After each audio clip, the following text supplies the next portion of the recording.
Assalamualaikum warahmatullahi wabarakatuh. Halo, perkenalkan, namaku Anissa Zahriani. Aku adalah perwakilan dari SMA Tahassus Al-Quran. Kali ini aku akan membuat the real soap. Iya, sabun yang sesungguhnya. Coba kalian cek deh di kamar mandi kalian. Pasti label sabun kalian adalah body wash, body foam, padahal itu semua bukan sabun. Karena menurut Lodge, sabun yang sesungguhnya adalah saponifikasi dari minyak dan NaOH. Pada kesempatan kali ini, aku akan membuat sabun selaput biji karika. Selaput biji karika ini kita dapatkan dari limbah pabrik manisan karika. Seperti yang kita tahu bersama, bahwa pabrik manisan karika itu sangat banyak, padahal dalam satu pabrik dapat menghasilkan 70% limbah yang terdiri dari biji, kulit buah, dan buah itu sendiri yang sudah membusuk, dan itu dapat mencemari lingkungan.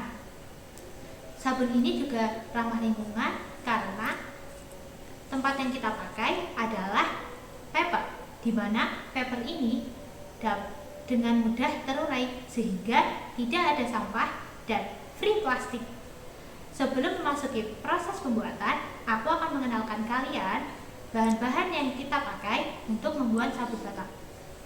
Bahan utama pembuatan sabun batak itu sebenarnya hanya minyak, air, dan NaOH. Tapi kita juga dapat menambahkan zat aditif, yaitu seperti pewarna, pewangi, dan preservatif. Preservatif ini adalah pengawet yang dapat membunuh kuman pada sabun, sehingga sabun dapat bertahan hingga 1 tahun di ruangan. Nah, bahan utama kita adalah selaput biji karika. Selaput biji karika ini kita ekstraksi dengan pengepresan cold press, di mana kita rendam selama 9 jam dengan larutan soda kue. Lalu kita press dan lalu kita dapatkan ekstraksi selaput biji karika. Proses awal dalam pembuatan ekstraksi selaput biji karika adalah proses pencucian. Biji karika yang kita dapatkan dari limbah pabrik manisan karika, kita cuci. Pencucian ini kita lakukan 2-3 kali pembilasan dengan air bersih. Hasil pencucian ini memang tidak terlalu bersih, bertujuan agar selaput biji karika nantinya tidak hilang, karena selaput inilah yang akan kita ekstraksi.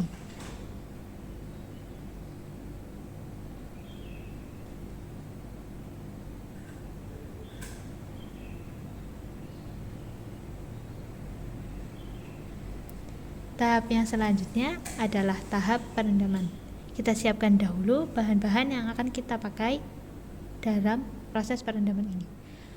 Bahan-bahannya adalah air destilasi dan soda kue, di mana kandungan soda kue adalah 2,5% dari air. Setelah kita takar soda kue, kita masukkan ke dalam air destilasi dan kita aduk secara merata.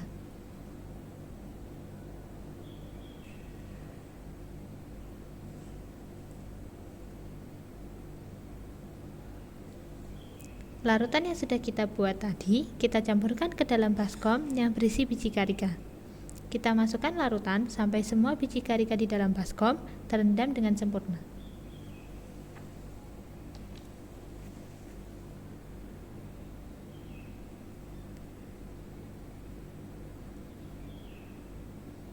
Setelah biji karika terendam dengan sempurna, kita masukkan rendaman tersebut ke dalam mesin pendingin dan kita diamkan selama 5 jam.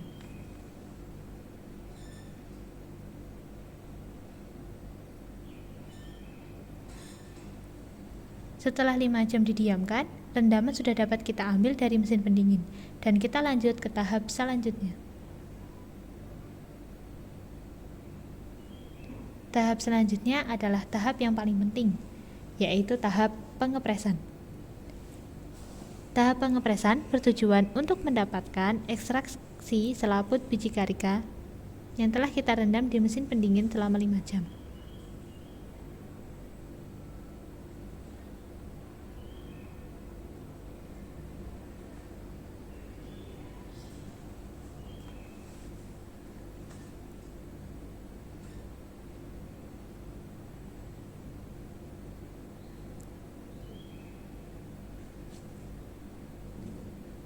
Hasil dari pengepresan ini yang nantinya akan menjadi bahan utama dalam pembuatan sabun kali ini.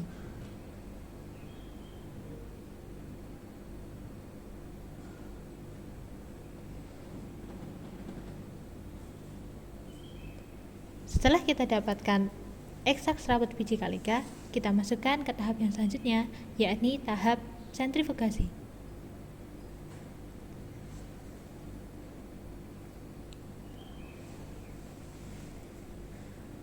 Proses sentrifugasi ini bertujuan untuk memisahkan endapan dan cairan yang akan kita butuhkan untuk bahan utama dalam pembuatan sabun kali ini.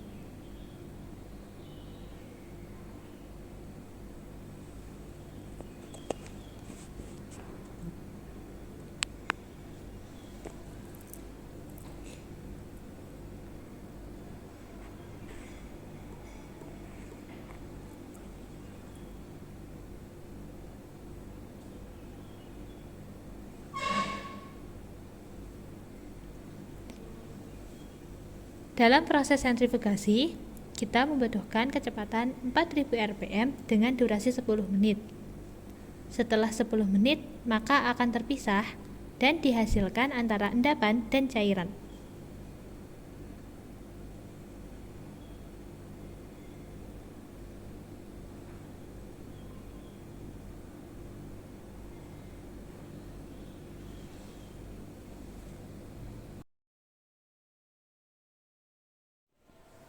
Sebelum proses pembuatan, kita pakai dulu sarung tangan karena nanti kita akan memakai bahan-bahan NaOH, di mana NaOH ini bersifat sensitif dan bersifat korosif.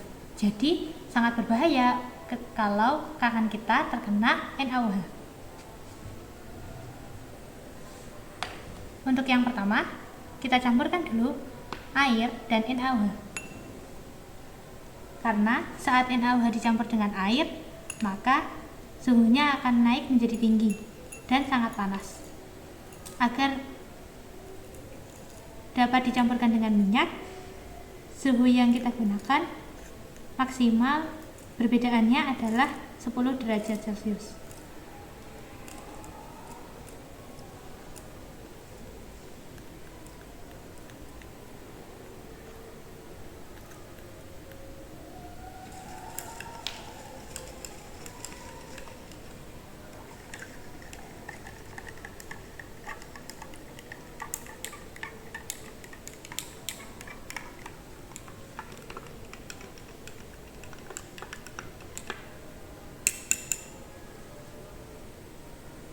Sambil menunggu cairan NaOH ini suhunya turun, kita campurkan dulu bahan-bahan minyak dan bahan utama kita, yaitu selaput biji karika.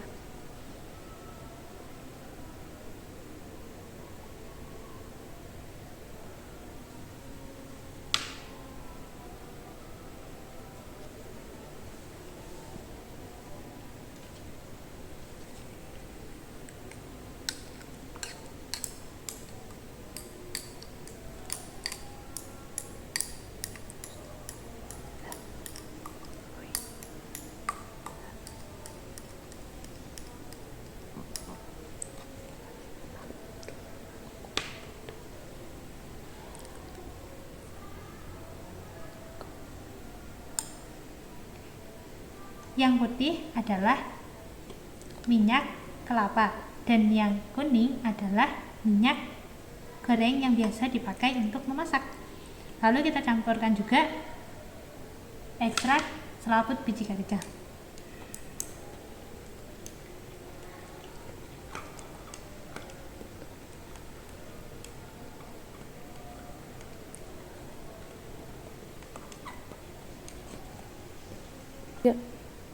Setelah ini kita campurkan juga pewarna agar nanti warnanya lebih tercampur rata.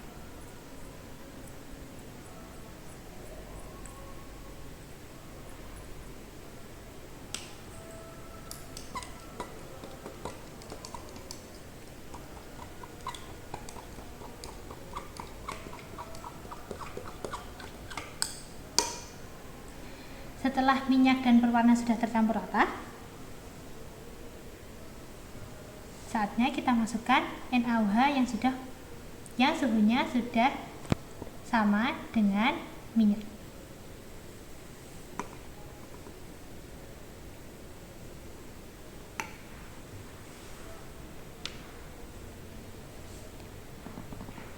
Sebenarnya, pengadukan minyak dan NaOH dapat dilakukan secara manual, tetapi dengan cara manual membutuhkan waktu yang sangat lama.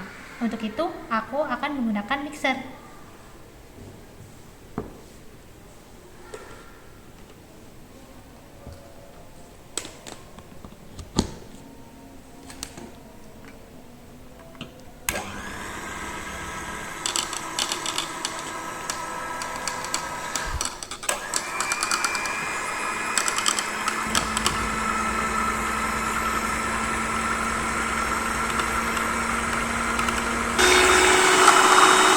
Cairan ini akan hingga 10 menit sampai 15 menit sampai cairan ini mengental.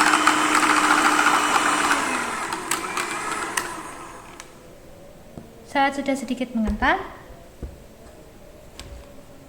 kita tambahkan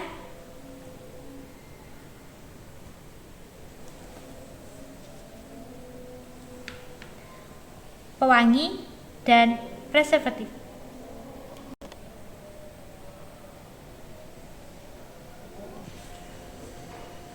Setelah kita campurkan pewangi dan preservatif, kita mixer lagi hingga cairan ini menjadi lebih kental dari sebelumnya.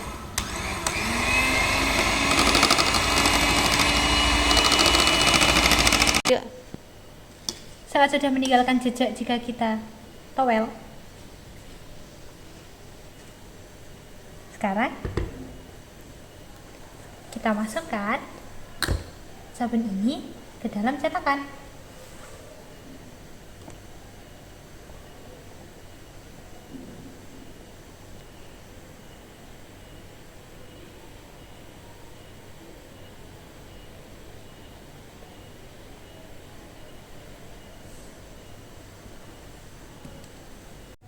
Lalu kita tap-tap agar tidak ada gelembung-gelembung udara di sabun kita nanti. Nah, setelah ini, sabun ini akan kita diamkan selama 5 jam di suhu ruangan. Jadi, ini dia teman-teman, sabun yang sudah kita diamkan selama 5 jam di suhu ruangan. Sabun yang sudah kita diamkan selama 5 jam ini sudah padat dan mengawas. Jadi, sudah dapat kita ambil dari cetakannya.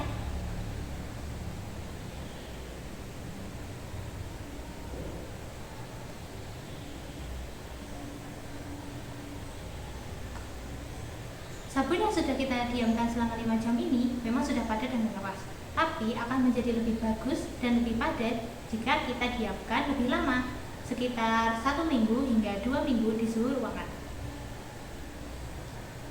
Ini dia teman-teman, sabun yang udah kita bikin tadi. Sabun ini, walaupun kita bikin sendiri dan bikinan rumah, orang-orang biasa nyebutnya homemade, sabun ini nggak kalah loh sama sabun yang lain. Kenapa? Karena sabun ini juga dapat menghilangkan kotoran-kotoran yang ada di tubuh kita setelah seharian beraktivitas di luar. Selain ramah lingkungan, sabun ini juga mengandung vitamin A, C, dan E yang terkandung di selaput biji karika. Jadi, kesimpulannya adalah selain dapat menghilangkan kotoran di tubuh kita, sabun ini juga ramah lingkungan serta dapat menutrisi tubuh kita. Sekian yang dapat saya sampaikan, semoga bermanfaat. Akhir kalam, wassalamualaikum warahmatullahi wabarakatuh.